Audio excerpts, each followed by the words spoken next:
بسم الله الرحمن الرحيم. الحمد لله رب العالمين الرحمن الرحيم مالك يوم الدين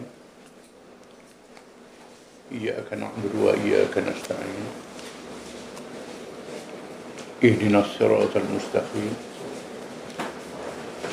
صراط الذين أنعمت عليهم غير المغضوب عليهم ولا الضالين آمين. والصلاة والسلام على رسول الله وعلى آله وصحبه ومن والاه. ربنا زدنا علما وارزقنا فهم.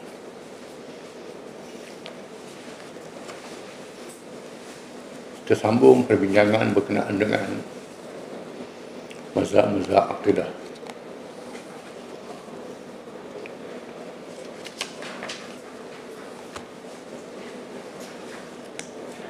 InsyaAllah kita akan sambung perbincangan tentang mazhab Syiah setelah kita bincang tentang mazhab Ahlussunnah wal Jamaah yang mengandungi 3 pecahan: mazhab Salaf, mazhab Asy'ariyah dan Maturidiyah. Tiga-tiga ini dikenali dengan Ahlussunnah wal Jamaah pada hari ini. Walaupun demikian, mazhab-mazhab lain juga mengaku mereka juga Ahlussunnah wal Jamaah. Masing-masing mengaku Ahlussunnah, bukan Salafiyah, Asy'ariyah, Maturidiyah sahaja. Bermula dengan pecahan dalam mazhab Syiah yang dikira sederhana dan hendaklah dimasukkan dalam jumlah ahli Islam, jumlah orang Islam yang menolak yang terpesong. Namun usaha secara ilmu dan hujah adalah menjadi tugas para ulama yang benar-benar mendalaminya. Mazhab-mazhab yang dimasukkan dalam kitab-kitab para ulama yang muktabar, pandangan mereka menjadi perbincangan. Ialah yang pertama, mazhab Zaidiyah. Mereka ialah pengikut Imam Zaid bin Ali Zainal Abidin radhiyallahu anhuma yang lahir tahun 800 Hijriah, meninggal 122 Hijriah. Imam Zaid dikenali dengan Abu Muhammad dan Abul Hasan. Golongan ini dianggap sebagai paling hampir dengan mazhab Syafi'i dari segi fiqhnya, tetapi akidahnya di zaman mutaakhir, zaman selepas abad yang ketiga, cenderung kepada Mu'tazilah yang sederhana. Mereka tidaklah menganggap martabat imam itu seperti martabat Nabi-Nabi, seperti kalangan Syiah yang bermazhab itu. Mereka tidaklah mengkafirkan para sahabat radhiyallahu anhum. Mereka berpendapat Imam Zaid paling layak menjadi imam selepas syahidnya Sayyidina Husain radhiyallahu anhu. Kemudian kepada zuriat keturunan Sayyidat Fatimah Az-Zahra radhiyallahu anha. Mereka mengiktiraf Abu Bakar, Umar radhiyallahu anhuma sebagai imam negara Islam, walaupun Ali lebih layak. yakni orang yang kurang syaratnya boleh menjadi khalifah, walaupun ada orang yang paling layak. Imam tidak mestinya maksum, dijamin terpelihara daripada dosa. Pengikut mereka masih ramai di negeri Yaman dan sedikit yang berhijrah di Asia Tenggara. Yang membawa Islam Asia Tenggara ini banyak kalangan ini. Dengan sebab itu pengaruh Syiah sedikit sebanyak terdapat di Asia Tenggara ini, kalangan masyarakat Nusantara. Oleh kerana Imam Zaid bin Ali Al-Abidin radhiyallahu anhu dilahir tahun 80, meninggal 120 Hijriah. Bermakna mereka adalah kalangan salaf. Akidahnya adalah salafi. Belum ada Asy'ariyah Maturidiyah dan belum ada Mu'tazilah lagi. Jangan kita campur semua. Ini mesti faham. Akidah mereka sama dengan imam-imam mazhab yang lain, bukan saja mazhab Pak, Syafi'i, Hanafi, Hambali, Maliki. Ini zaman kurun sebelum kurun ketiga, ini zaman salaf. Ya, zaman para sahabat, tabi'in dan tabi'it tabi'in. Mereka khilaf dalam masalah politik. Masalah siapa yang layak menjadi khalifah. Dan khilaf dalam masalah furu', masalah cabang hukum-hukum fiqh. Masalah cabang, bukan masalah asas. Dan sebab itu kita tak boleh letak Syiah ni satu batul. Itu silap. Banyak ya silap ini. Jangan kita terlanjur dalam perkara ini. Jangan kita terpengaruh dengan politik asing, politik penjajah yang cuba nak melagakan kita. Di mana mereka ni pada asalnya adalah mazhab salaf. Belum ada Asy'ariyah Maturidiyah dan belum ada Ibnu Taimiyah. Ibnu Taimiyah salaf juga, tapi salaf yang peringkat yang kedua. Dan belum ada Muhammad bin Wahab yang kemudian ada Wahabi. Ini kemudian lagi. Walaupun di sana terdapat nama yang sama, salah agak yang pertama dengan Ibnu Taimiyah dan Muhammad bin Wahab. Tetapi terdapat perbezaan pendekatan antara satu sama lain. Yang kita kena tahu pendekatan yang berbeza dalam masalah cabang, kerana cabaran menghadapi yang berbeza di zaman masing-masing. Ini kita kena sedar. Dengan sebab itulah penulis-penulis akidah kita di sini, sama ada kita Arab ataupun kita Jawi, mereka memasukkan perbincangan tentang ayat mutasyabihat, pandangan salaf dan khalaf, dua-dua disebut sekali. Bahkan kita Aqidatun Najin, kita ada yang terkenal yang dibaca kita. Ini pendapat salaf, ini pendapat khalaf, disebut dua-dua sekali. Dan sebab itu tak berkelahi antara satu sama lain. Elok, jangan bercampur aduk dengan yang lain. Ada yang ikut pendapat salaf, tak mentakwilkan ayat mutasyabihat. Ada yang mentakwil, ini khalaf. Jangan pula sesak menyesak antara satu sama lain. Yang jadi masalah, salaf yang mutaakhir ini menyesakkan Asy'ariyah Maturidiyah. Ini sudah salah, sudah terlanjur. Yang ta'assub Asy'ariyah Maturidiyah menyesakkan salaf pula. Ini sudah terlanjur. Ini sudah terlanjur. Ini perkara cabang yang dibincangkan, bukan perkara asas hukum Islam. Dengan sebab itu jangan sesak menyesak antara satu sama lain. Bahkan saya pernah sebut dalam mazhab Syafi'i sendiri ada beza antara Imam Nawawi, Ibnu Katsir, mazhab Syafi'i. Dua-dua imam ni cenderung kepada salaf. Walaupun kebanyakan Syafi'i mengikut Asy'ariyah. Kalau Hanafi Maturidiyah. Kerana Nawawi dengan Ibnu Katsir dilahirkan di Syam. Di Syria. Kemudian Imam Ghazali dan pun lagi dilahir di Iraq. Iraq tempat tumbuhnya Mu'tazilah, tempat tumbuhnya mazhab-mazhab. Kerana gerakan penterjemahan berlaku di situ zaman Abbasiyah, maka berlaku perbahasan tentang sifat-sifat Tuhan, tentang qada dan qadar, dan sekitarnya saja. Maka jadilah pengerjaan kitab tauhid membahas tentang sifat-sifat Tuhan saja, tentang qada dan qadar, tak bincang tentang lain. Pada ilmu akidah itu mengandungi tauhid rububiyah dan uluhiyah, tak dibaca ini. Termasuk asma, nama-nama Allah Ta'ala 99. Bukan saja sifat 20 itu, nama-nama Tuhan, Allah Ar-Rahman Ar-Rahim, Al-Ghafur Al-Wadud. Tiap-tiap nama itu mengandungi makna yang perlu dikaji, yang perlu dipahami, tetapi tenggelam dalam pengajian khilafiyah, masalah sifat-sifat yang berkait dengan qudrah, iradat, ilmu, qada dan qadar. Habis masa dalam masalah ini kerana masalah cabang, dan ulama-ulama zaman dahulu telah menyelesaikan dengan menyebut dua sekali, ini pendapat salaf, ini pendapat khalaf. Oleh kerana Imam Nawawi dan Imam Ibn Katsir, dia tinggal di Syam. Syam ni bukan tempat gerakan perbalahan macam Iraq. Dan sebab itu, kedua-dua ni lebih cenderung pada salaf.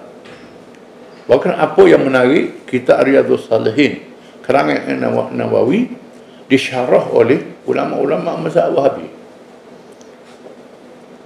Kitab Riyadhus Salihin, Syekh Utsaimin karang syarah dia. Syarah Riyadhus Salihin. Kalau kata Asy'ariyah, kalau Nawawi ni Asy'ariyah, mengapa boleh karang syarah karang Imam Nawawi? Saya sebut Subul Salam karangan As-San'ani mazhab Zaidiyah yang kita baca ni. As-San'ani mazhab Zaidiyah. Kemudian Bulughul Maram, matam dia karangan Ibnu Hajar Al-Asqalani. Ini mazhab Syafi'i. Kemudian As-San'ani mazhab Zaidi mengarang syarah pada kitab Ibnu Hajar. Ini berlaku begitu. Asy-Syaukani asalnya Zaidiyah, memang dia istihad sendiri, dia cenderung pada salaf. Begitu juga As-San'ani cenderung pada salaf.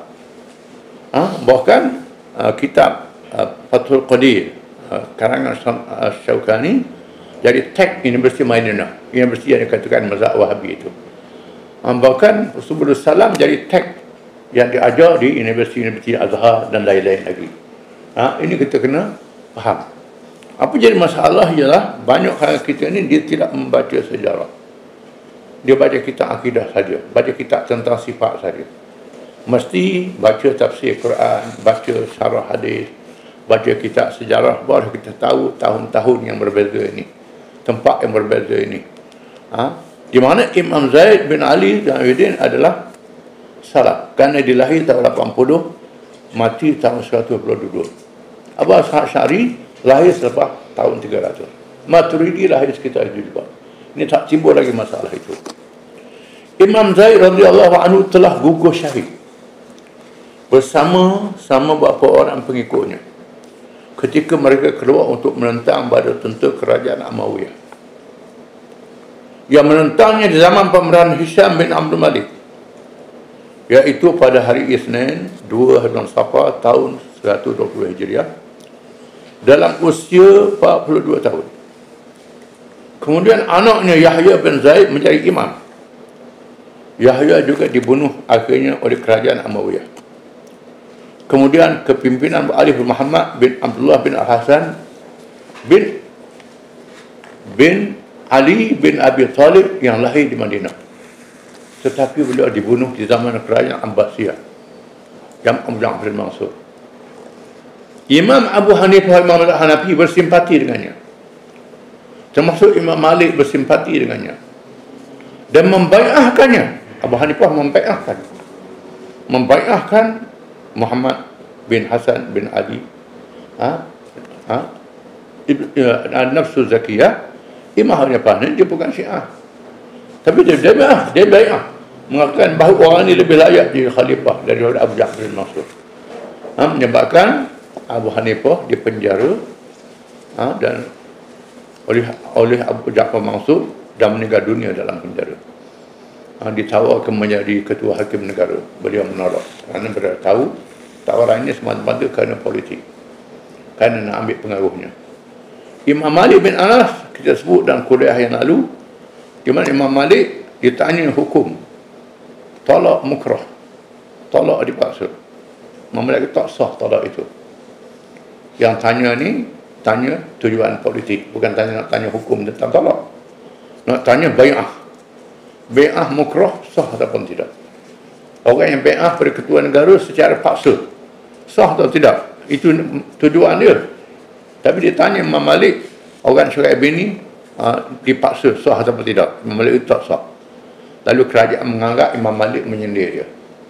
Imam Malik telah ditangkap, disebat dan dihukum. Imam Syafi'i yang berhijrah ke Yaman bersimpati dengan Imam Zaid bin Ali. Imam Syafi'i kemudian zaman Harun al-Rasyid, oleh kerana simpati Imam Syafi'i telah ditangkap, dirantai, dibelenggu daripada Yaman bawa ke Baghdad untuk dibicarakan kerana sikap dia mendukung Zaid bin Ali, imam mazhab Zaidiyah. Imam Syafi'i dia bukan mazhab Syiah, tapi bersempati dengan Imam Zaid kerana ini anak-beranak Nabi, cucu Nabi yang duknya yang dizalimi kerana takut berpengaruh mereka. Dengan sebab itu tak timbul perbalahan dalam masalah hukum-hukum ni masa itu. Ini kita kena faham. Kemudian pengikut Imam mazhab Zaidiyah berpecah pula mazhab. Selepas meninggalnya Imam Zaid, pengikut dia berpecah pada banyak mazhab pula. Bukan satu mazhab. Satu mazhab jadi banyak mazhab. Di antaranya ya Al-Jarudiyah. Ini pecahan Zaidiyah.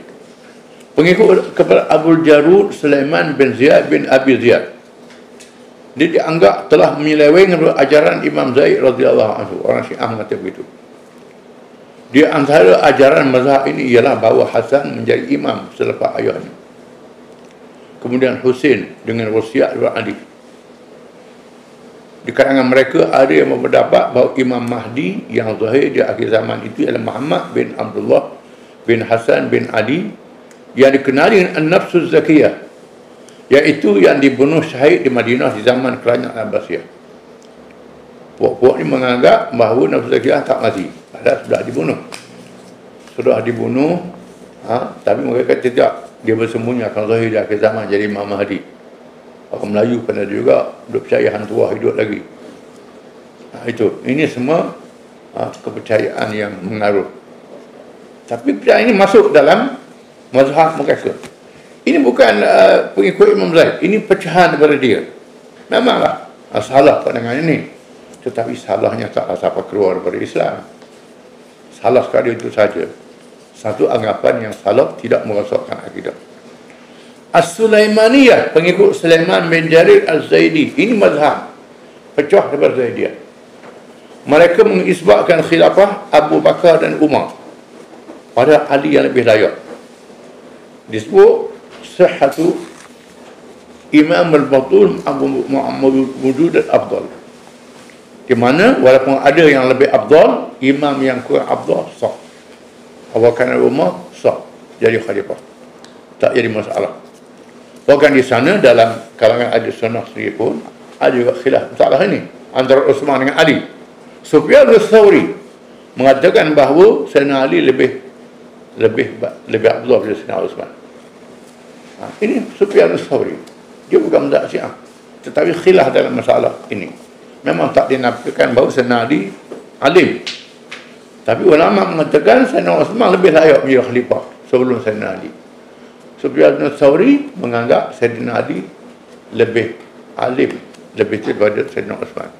Tapi dia adalah mazhab Sunni juga. Ini berlaku khilaf. Dalam Sunni semua ada khilaf antara ulama-ulama yang kita kena faham. Tak sama rosakkan akidah. As-Sulaimaniyah ikut Sulaiman bin Jarir Az-Zaidi. As-Sulaimaniyah, mereka mengilfakkan khilafah Abu Bakar dan Umar pada Ali yang lebih layak. Mengecam dengan kerah akan Sayyidina Uthman. Mengecam Sayyidina Uthman. Aisyah, Talha dan Az-Zubair kerana menentang Ali karamallahu wajhah. Kerana Aisyah, Talha, Zubair menentang Ali karamallahu wajhah. Ini tak betul. Kita kena sedar bagaimana Sayyidina Ali menugaskan anak dia Hasan ketika Sayyidina Uthman dikepung. Kita akan baca sejarahnya insya-Allah dan ditulis.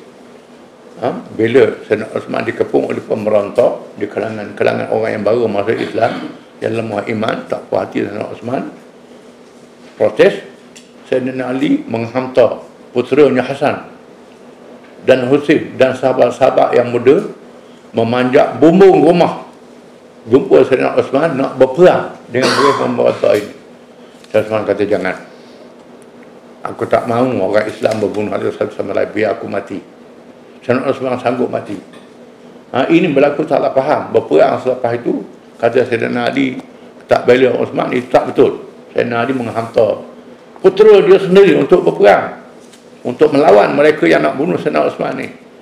Tetapi Sayyidina Uthman tak izin. Sayyidina Uthman kata, biarlah dia mati. Nak jadi macam anak Nabi Adam yang bunuh dia saudaranya sendiri.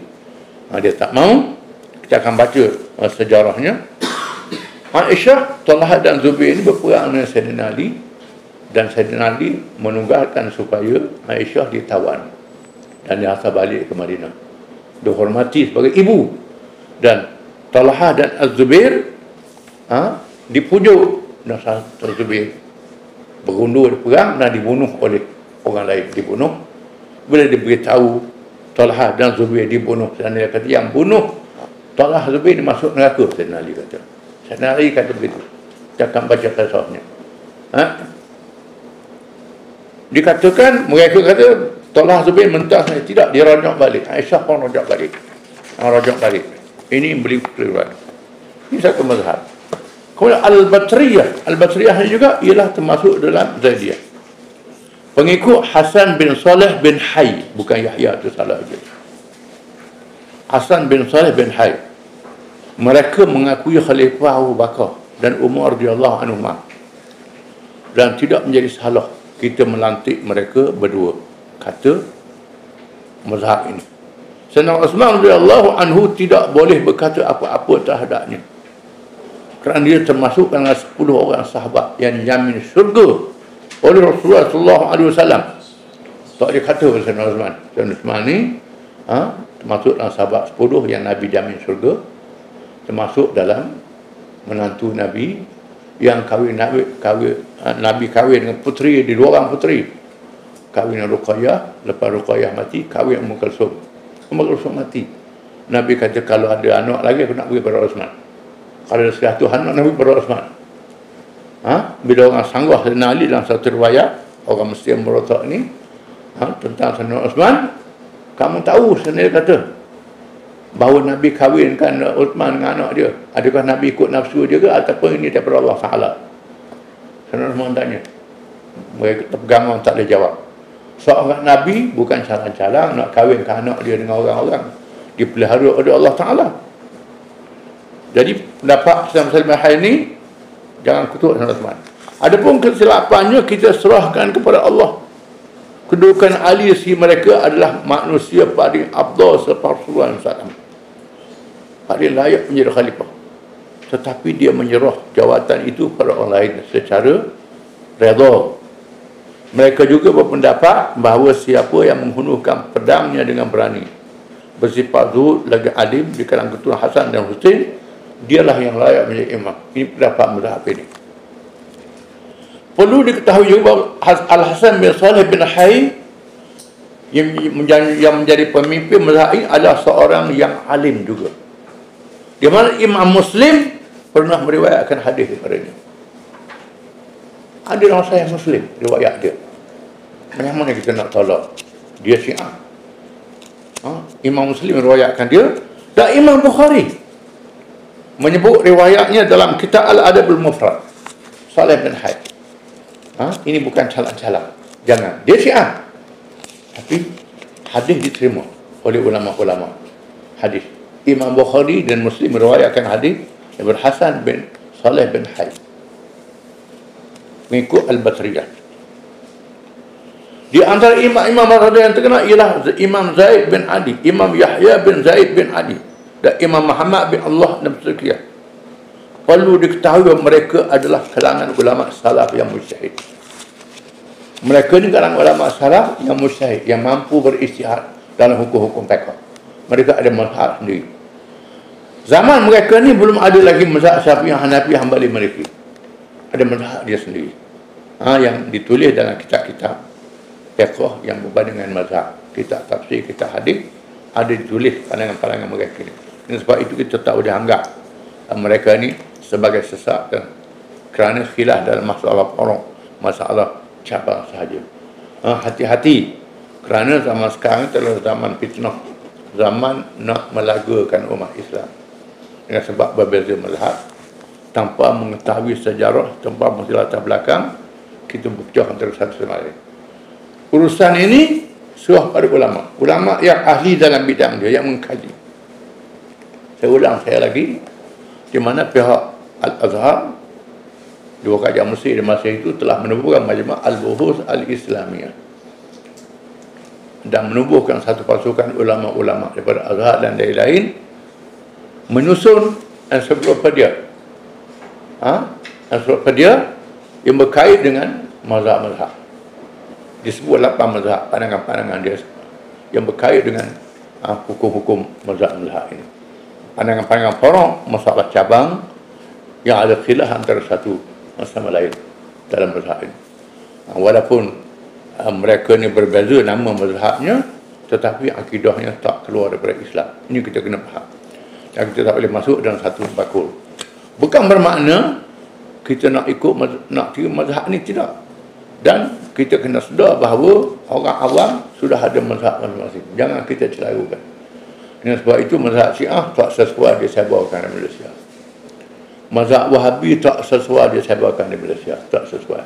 Akan jadi kelahi, jadi berbalak.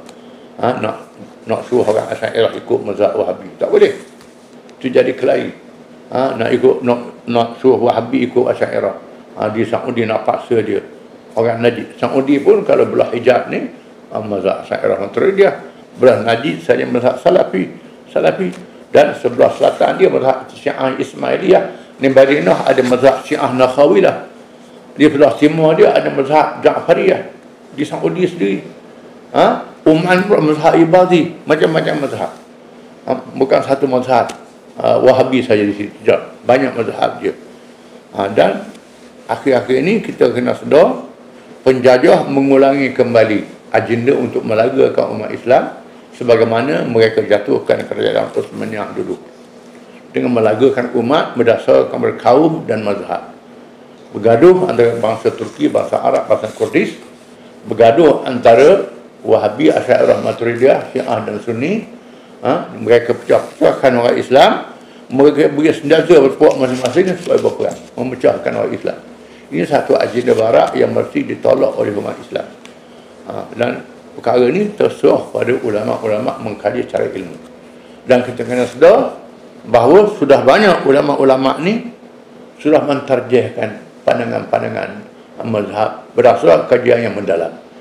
Jadi langkah menyatukan boleh dibuat dengan syarat jangan ada campur tangan politik yang dihantui oleh makhluk-makhluk asing yang tak ada kena mengena dengan orang Islam. Apa jadi masalah ialah terdapat di negara orang Islam sendiri dipengaruhi oleh kuasa-kuasa asing yang merosakkan umat mereka sendiri. Wallahu a'lam.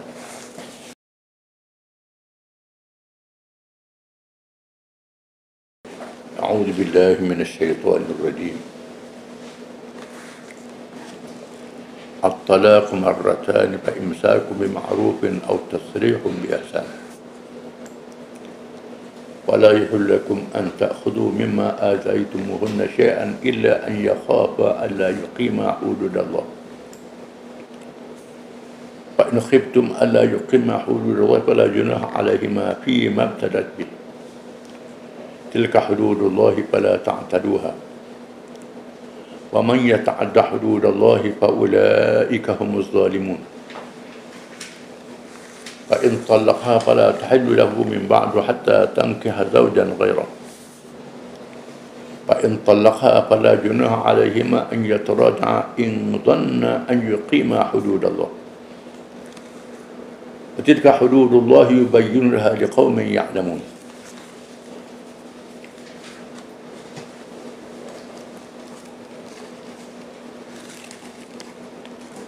Maksudnya talak, yakni cerai yang boleh dirujuk kembali itu hanya 2 kali. Sesudah itu bolehlah ia rujuk dan dia pegang terus isterinya itu dengan cara yang sepatutnya, atau dilepaskan, diceraikannya dengan cara yang baik.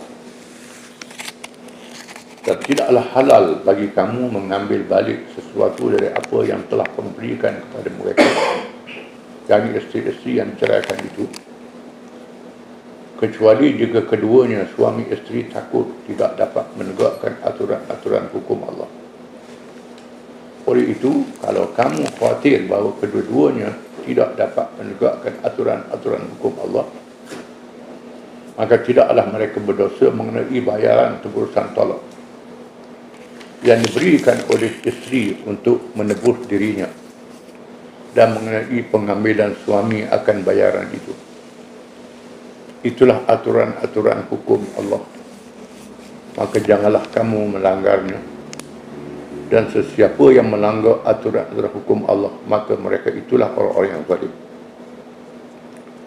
Sesudah diceraikan 2 kali itu, jika diceraikan pula bagi kali yang ketiga, maka perempuan itu tidak halal lagi baginya sesudah itu, sehingga ia berkahwin dengan suami yang lain. Setelah itu, kalau dia diceraikan oleh suami yang baru itu dan habis iddahnya, maka mereka berdua, suami lama dan bekas isterinya, tidaklah berdosa untuk kembali berkahwin semula, jika mereka kuat menyangka akan dapat menegakkan aturan-aturan hukum Allah. Dan itulah aturan-aturan hukum Allah diterangkannya kepada kaum yang mahu mengetahui akan dan memahaminya.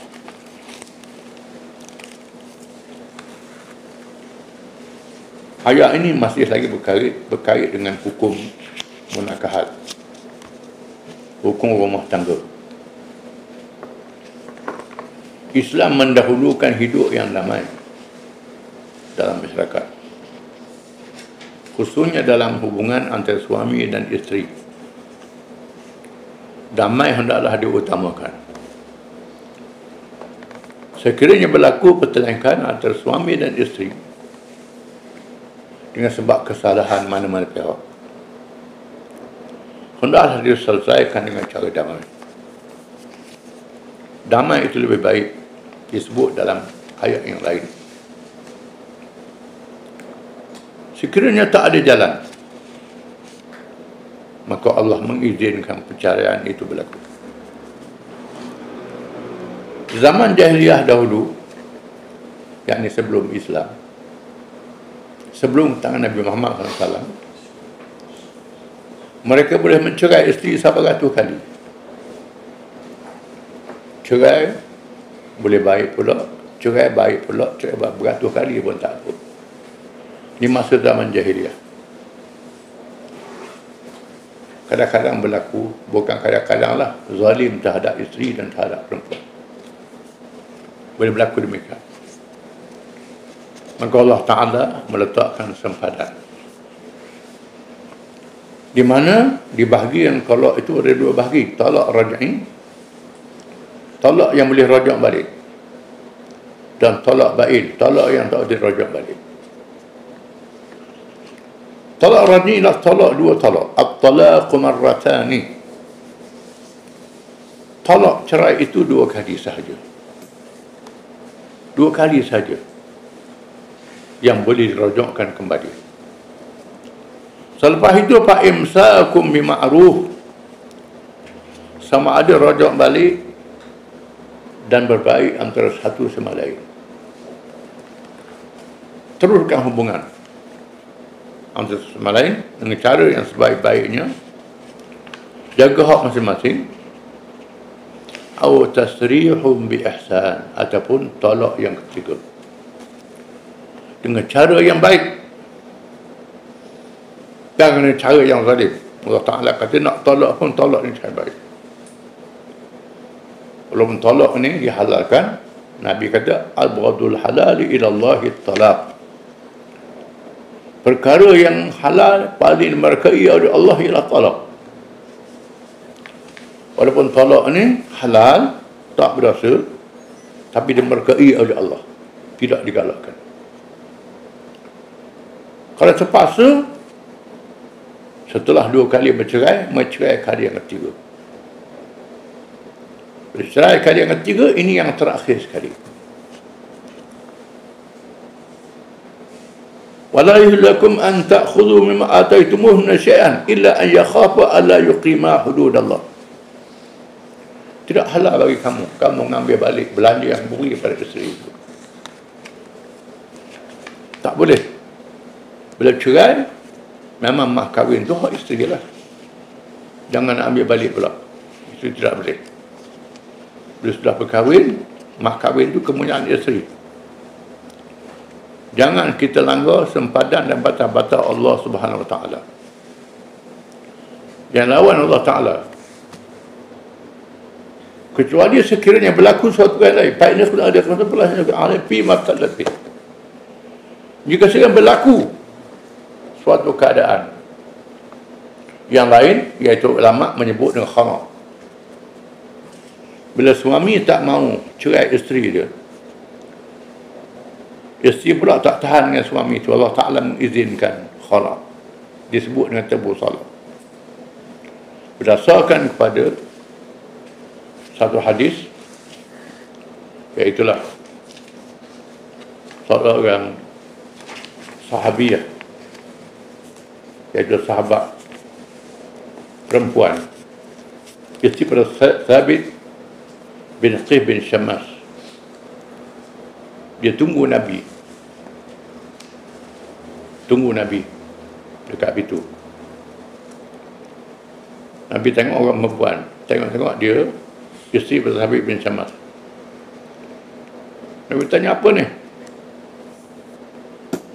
Lalu dia kata dia kelahi dengan suami dia. Ya Rasulullah, ma'aibu alaihi fi khalqulin wala din, bahkan akrahul kufra fil Islam. Saya kelahi dengan dia bukan sebab agama dia tidak merosak, agama dia molek. Bukan dengan sebab akhlak dia tak caci suami dia, tapi dia tak boleh hidup dengan dia. Satu riwayat mengatakan bahawa Zaid bin Sabit bin Qais ni pukul isteri dia sampai sedera. Yang ni pukul bini, maka bini pun tak tahan. Saya takut dia kupu dalam Islam, kata isteri dia, dengan cara yang beradab. Lalu Nabi tanya, mu nak pulangkan mah kahwin dia? Dia telah kebun yang jadikan mah kahwin. Dia kata ya.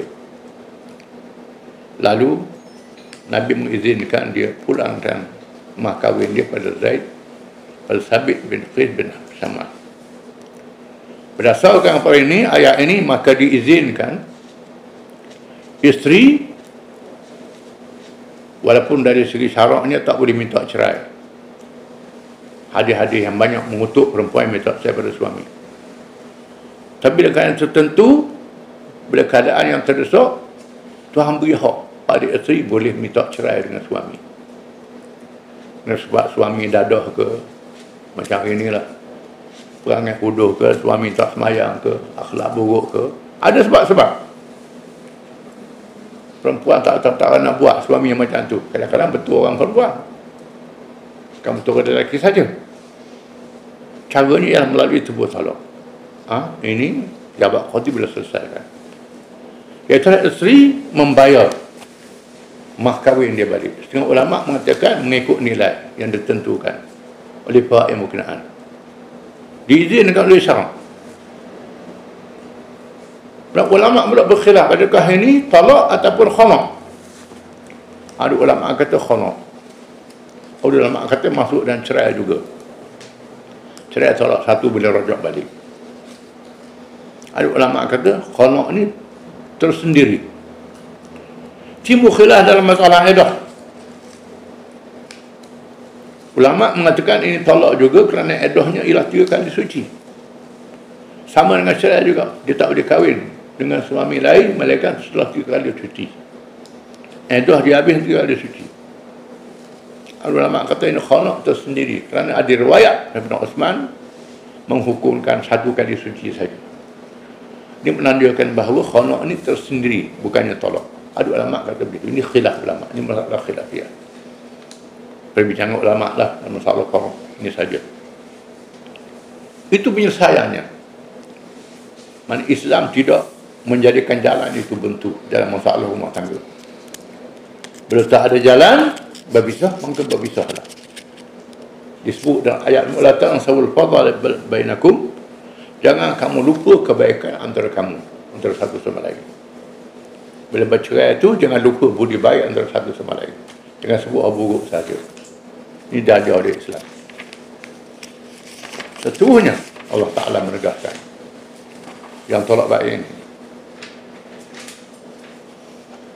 Tilka hududullahi fala ta'taduha, itulah sempadan Allah Ta'ala, jangan kamu melampau. Orang lelaki jangan paksa perempuan tu nak ambil balik mah kahwin dia. Jangan melampaui batas. Orang perempuan pun jangan melampaui batas. Wa man yata'adda hududallahi fa ulaika humuz zalimun. Dan sesiapa yang melampaui sempadan Allah, maka mereka itulah orang-orang yang zalim. Zalim ini bukan pukul orang saja, termasuklah ambil harta orang, paksa orang dengan cara yang tidak sebenar. Termasuklah suami yang nak korek balik mas kahwin dia, ini termasuk zalim. Nak ambil balik mas kahwin bagi pada isteri dia, termasuk dalam zalim. Tak boleh. Itu sudah jadi hak orang perempuan bila sudah kahwin. Masalah orang perempuan nak sedekah suami dia, itu cerita lain. Nak buat kebajikan itu cerita lain. Sesuatu Allah sebut fa'in talaqha, maka jika dia mentolakkannya dengan talak 3, talak bain, fala tahillu lahu min ba'du hatta tankiha zawjan ghairah, maka tidak halal bagi suami itu untuk merujuk kembali malaikat setelah dia berkahwin dengan suami yang lain. Setelah dikahwin dengan suami yang lain, fa in talaqaha fala junah alaihima an yatarja in dhanna an yuqima hududallah. Sekiranya suami lain itu cerai isteri itu, dia nak baik semula isteri dia dulu, baru boleh. Berlaku begitu. Allah Taala jadikan begitu. Dia berkelahi balik suami yang kedua, lepas tu dia bercerai. Wa tilka hududullah yubayyinha liqaumin ya'lamun. Kalau dia berasa dia boleh laksanakan sepadan Allah, boleh baik pula, jaga akhlak baik, tak jadi salah nak balik semula pada suami asal. Dengan syarat dia sudah berkahwin dan cerai dengan suami yang kedua itu. Di sini timbul pula masalah. Ada orang cari pasal. Nak baik semula, orang panggil Cina buta. Bukan Cina buta, Cina celek. Saja guna nama Cina buta ni, istilah orang Melayu lah. Disebut muhallil. Berlaku cerai 3, maka dicarilah seorang, dia berupah supaya berkahwin dengan isteri janda yang cerai 3 itu, supaya kahwin sekejap, lepas tu tolak, boleh kahwin dengan dia balik, berupah pula. Ini menjadi perbincangan hangat di kalangan ulama. Jumhur ulama mengharamkan. Memang apakah ulama mengharamkan? Adakah nikah itu sah ataupun tidak? Kebanyakan ulama mengatakan nikah yang tidak sah. Mazhab Hanafi, mazhab Syafi'i, mazhab Hanbali, Maliki, dan sebahagian besar ulama Syafi'i mengatakan tidak sah nikah itu. Hanya sebahagian ulama Syafi'i mengatakan nikah itu sah. Upah itu haram. Syarak itu batal. Ini kaul dhaif dalam mazhab Syafi'i. Tapi banyak orang pakai kaul dhaif ini kerana nak buat juga. Pakai kaul dhaif ini. Nak macam mana? Malu-malu lah. Mengikut yang asahnya tidak sah. Kerana mereka yang mengatakan tidak sah itu berpandu pada hadis Allah. Dalam hadis, la'anallahu al-muhallilu wal-muhallal. Allah Ta'ala laknat orang yang memberi upah Cina buta, yang kerja Cina buta, dilaknat oleh Allah Ta'ala. Ada hadis yang menyebut demikian. Dia sebut sekali. Dan la'anallahu al-wasimah wal-mustawsimah wal-wasilah wal-mutawsilah wal-muhallilu wal-muhallilah wa aklu riba wa muwakkiluh. Allah Ta'ala melaknat orang yang membuat tattoo di badan dan upah buat tattoo di badan, metod buat. Orang yang menyambung rambut dia, saja dia sambung rambut, pakai rambut palsu, dan yang minta yang menghalalkan isteri dengan kahwin, dan orang lelaki digunakan untuk menghalalkan kahwin, maka riba dan wakilnya semua dia anak oleh Allah Ta'ala, termasuk dalam makan riba, menunjukkan dosa besar. Mereka mengatakan bahawa nikah itu tidak sah berpandu dengan Tuhan lah. Tuhan nikah ini tidak sah. Ada mereka yang mengatakan nikah itu sah, ialah syarat itu saja dibatalkan, nikahnya sah. Kerana mungkin mereka berpegang kepada islah itu diutamakan. Mereka mengatakan maka islah itu. Kalau dalam mazhab Syiah kita sebut pasal nikah mut'ah, nikah dalam qada yang tertentu. Mazhab Syafi'i pula nikah Cina buta, seri lah. ada berlaku mazhab ini, kita kena faham mazhab ini. Cuma dalam bab ini kita mesti mencari hujah yang lebih kuat,